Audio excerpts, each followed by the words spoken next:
All right, everybody, welcome to the Bako Motorsports Power Hour. I'm Louis Amestoy, your host for this, annual or weekly celebration of all things Bakersfield Motorsports. Sometimes it feels like an annual celebration, but it's a weekly celebration here on Bakersfield.com. And not here today is Mike Griffith, and we wish him well. He's taking the week off, and we will talk to him next week. Actually, he'll probably text me somewhere at some point during the show complaining about something or something else. But joining me today is Logan Mullen, who is our Senior Vice President, Chief Operating Officer, and a very well-informed motorsports enthusiast. We'll have 5 questions for him here. Don't know about that. We'll have 5 questions for him in a moment here. This show, of course, brought to you by the Bakersfield Californian. This is show number 4, and you can follow us on Facebook at the Bako Motorsports Power Hour, and looking forward to that, joining us there. The conversation continues to get better there on the Facebook page. And don't forget that every Thursday you can find our recaps from the show and from motorsports in the printed edition of the Bakersfield Californian. And that's on Thursdays. You can see a little recap, the driver of the week, and all the information about the local tracks here every Thursday in the Bakersfield Californian. So take a look at that. All right. The big news of the day, or this week, Kevin Harvick's in town actually right now. We posted a picture of him on Facebook. I don't have that picture up right now, but he was in town last night and having some Budweisers with some folks, and that was kind of fun and to see how he's doing. But he has reason to celebrate. He might be, Logan, the best driver in the world right now.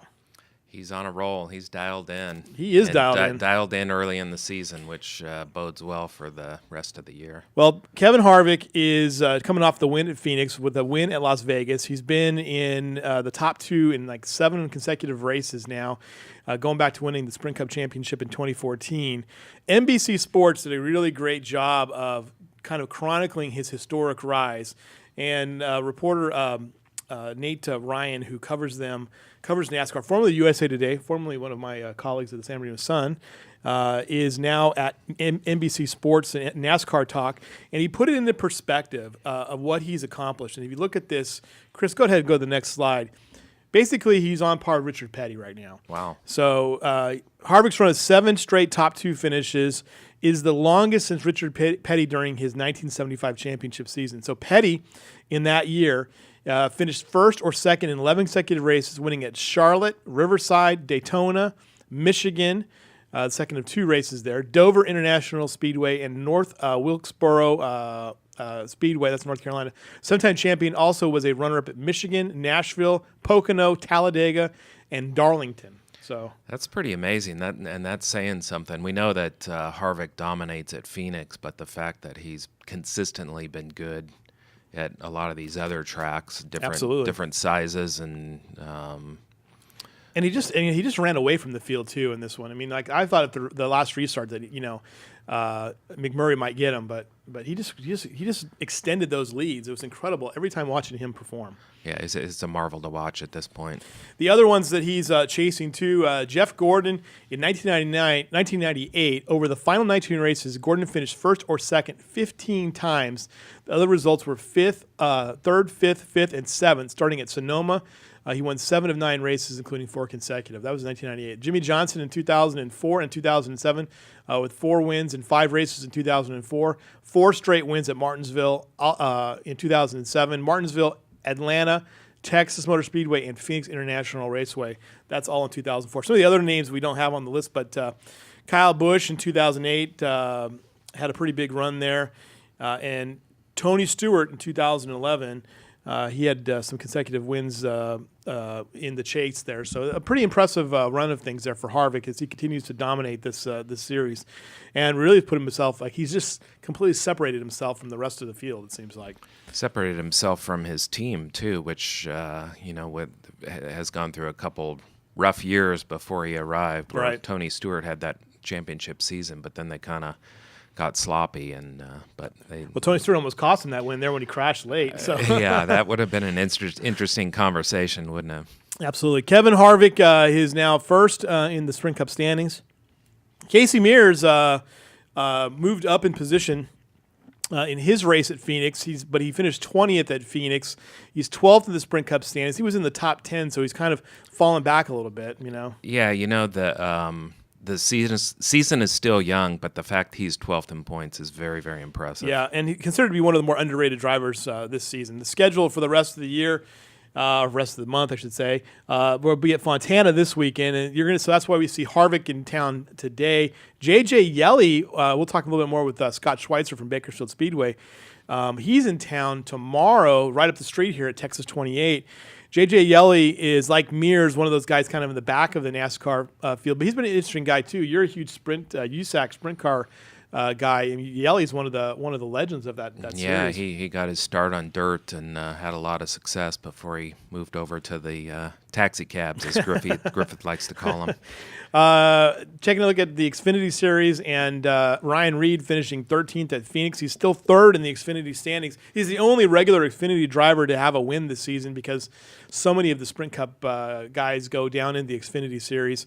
And Ryan Reed with the win, with 13th place finish there. I think Harvick was third there in Phoenix for that race.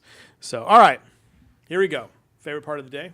5 things Logan Mullen has to react to. Oh, no. Usually it's Mike Griffith, and sometimes it involves Mike throwing stuff at me.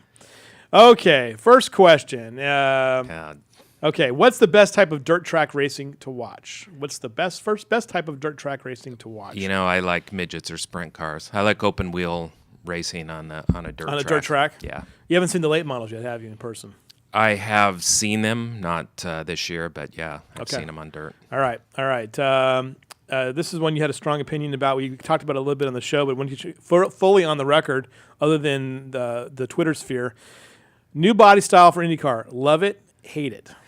It's a mixed bag. I don't like the extreme aerodynamics that they've added. I thought they had an opportunity to really develop an elegant look that would set them apart from Formula One. But when you look at that particular car, which I think is the Honda version, from the front, it looks like a kid's toy. And I understand the aerodynamics involved, but it looks better in the back than the front. I'll give it that. IndyCar making some news this week, too, with the announcement they're going to do this unique partnership with USA Today.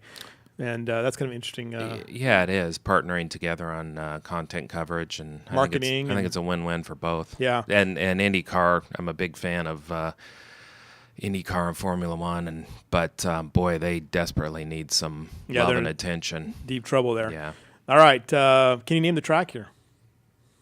That is Kern County Raceway Park. No. It's Mesa Marin. Oh. Look at that. Wow. What's the greatest... Here you go. And here's a question for you because you're a historian of this. I know this. What's the greatest Central Valley racetrack? Greatest may be a relative term, but I have an interest in Marchbanks Speedway, Hanford Motor Speedway, as it's also known, which hosted the Indy cars and the USAC stock cars, and also NASCAR Grand National, which is now the Sprint Cup races between 1950 and 1969. So that track no longer exists, but it's fascinating to think that just in our not too distant past, there was the biggest names in racing were doing their work there, just an hour north of Bakersfield. It's amazing to think about the tracks that we've lost in California alone. I mean, it's amazing. Yeah, it's really sad, and there's a lot of history that hopefully people will document before some of us old folks die off. And there's a lot to celebrate there. There's good tracks, obviously in operation now that we need to get out and support, but we should cherish what's gone too. I love that picture of Mesa Marin, by the way, because it's amazing that that was a great facility, and I never got a chance to see it, but just looking at the pictures. Yeah, great facility and good sight lines and some really, really, really good racing. Some of those late model races when Harvick was 17 years old, out there with Felix Adamo and some others, or not Felix, Frank Adamo. Frank Adamo, right. That was some feisty racing. All right, here we go. Next question. There it is. Will F1 become an all-electric series? Not soon, but a lot of people don't know this, but they have hybrid engines now. Right. And the technology is just stunning. It may be a decade, maybe 2 decades before it gets electric. The electric stuff they're doing now, though, is pretty impressive. Fast. It's pretty impressive. The one thing I think that's missing, it's a technological showcase, but what's missing is the sound. Right. You can hear the cars go by you, but it's a whoosh instead of a roar. Yeah, and right. I think a lot of people love that, the sound of an engine piercing, and also the smell of fuel burning. I think that's all part of the experience, and so I think that's one big disconnect that exists in that series. The cars are high performing though, and as those who know about electric engines, the acceleration is stunning. Yeah.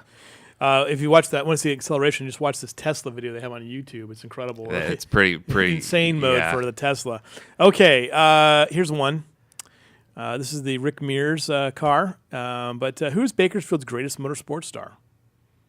Well, Harvick's certainly making a run, but Mears is, 4 Indy 500 wins and dominant for 15 years, and classy guy.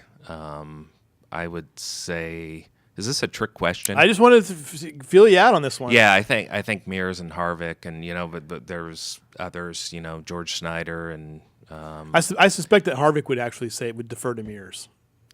I think so. I think Harvick's still got a ways to go. He needs to get another championship under his belt before he can kind of lay claim to that. But Mears was just really, really dominant. Not only excelled at Indy cars, but was an excellent off-road racer. Right. And before he tore his legs up in a severe crash, he tested in an F1 car, and the F1 guys were blown away by his skill. His skill, and speed. So. All right. Good stuff. All right, those are my 5 things that Logan Mullen had to react to. We like to mix them up a little bit. By the way, voting is continuing for Driver of the Week, which is one of my favorite things we're doing right now. Last week we had Jason Barter was our Power Hour Driver of the Week. The fan pick was Kevin Collier. Now you can vote on this. Go to our Facebook page and you can vote on this right now. And here are our nominees: Buddy Shepard, who won a late model race at Madera; Zach Forrester, who won a season debut in the Mod Lights at Bakersfield Speedway; Kyle Heckman at Bakersfield Speedway; Robert Swearingen from Bakersfield Speedway; Lee Jensen from Bakersfield Speedway; J.D. Brown and Mason Ratliff, both mini dwarf drivers. They got wins last week. Those are your nominees. Jump in and do the voting. We've had more than 5,000 responses so far since this, and we'll decide the winner here at noon. And with that, we'll take our first break. Coming up next, Stevie Hughes from Kern County Raceway Park will be talking about their season opener coming up real quick here. Also, the MX track is open again, so we'll talk about that with him after this minute. These messages.